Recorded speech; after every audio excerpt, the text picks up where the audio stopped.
Hello everyone, myself Abhilash and he is Devanathan. Our project is performance investigation of electrical power generation by using gravitational force. Now I am going to explain how does this project works. This is our project in which this is the heart of the project. In this project, this flywheel makes the main part in this project.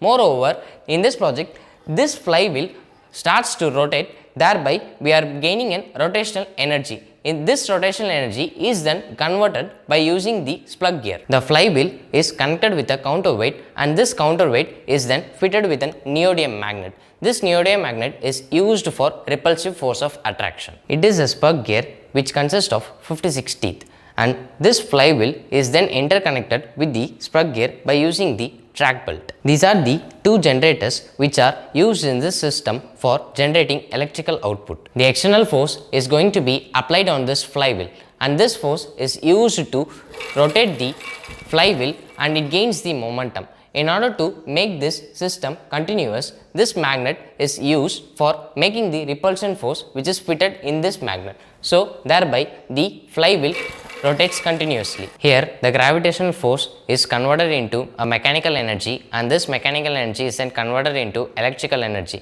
This electrical energy is shown as output by glowing the LED. In order to discuss the advantage of our project, we have to know the constraints and limitations in the existing system. For example, if we take a thermal power plant, it is a major electrical power producer, but it is a disadvantage for our environment. For example, it pollutes our air. But in our project, our major advantage is that it is a project which doesn't pollute the environment. Moreover, we can harvest the power for continuously for 24/7.